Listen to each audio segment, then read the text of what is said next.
Hey there, my name's Alex, I am the Silver Mont, and in this video we're going to take a look at a game that's just gone into early access on Steam, Ohhh Denizen. Disclaimer time, this game was solo developed by a friend of mine.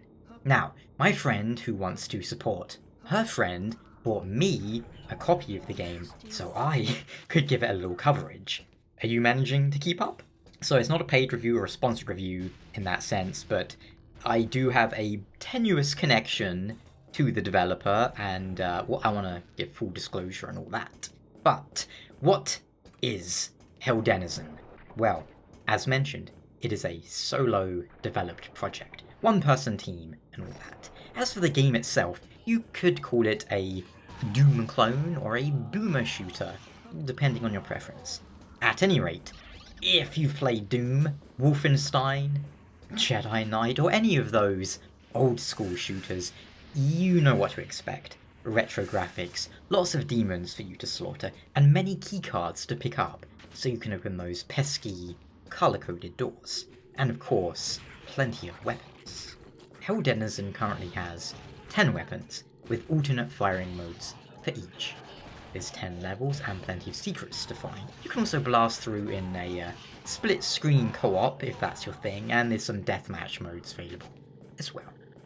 Being a Finnish-developed game, you'll hear some Finnish in there. And for one thing, have you ever noticed how, despite Finland's entire population being something like 65% the population of London, a single city, Finns get everywhere?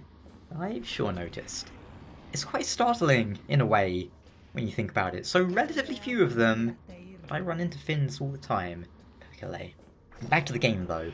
You're not like to run into performance issues due to the, well, obvious retro look of the game, unless you turn on all of the ray tracing options, dynamic lights, D-light shadows, I assume that's dynamic light shadows, world lighting and world shadows. Turning all these on is definitely impressive looking. Who doesn't like some ray traced lighting? But having them all turned on means the frame rate can tank quite severely when you have a dozen enemies all shooting projectiles with their own lighting bouncing off multiple surfaces. What this means is that, at least on a 4070 Ti, the game can become somewhat unplayable with those turned on. Unplayable in the sense that it tanks down to 40-ish FPS, whereas you'd always want 60 plus on a game like this. At any rate, it's early access, so perhaps in the future we'll get, I don't know, just more optimizations there, or maybe some sort of super sampling implementation, such as Nvidia's DLSS, AMD FSR, or that Intel one I forget the name of. There's probably some solution needed in terms of optimization at any rate. Though I believe the game is made on the Doom engine, would that be id Tech 1, something like that? But, well, who knows how that's all going to work out. If not, it's not the end of the world. Ray tracing is nice, but hardly necessary in games after all. Plus, as mentioned, one-person team. In terms of enemy variety and weapon variety though, well, there's 10 weapons as I mentioned earlier, and there's a decent number of enemies.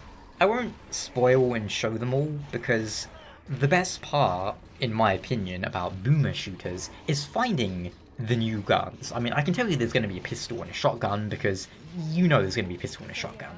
But the fun is finding these new guns and exploring their capacity for obliteration. At any rate, if the game piqued your curiosity, check it out on Steam, and thank you so much for watching, and until next time, take care, ciao.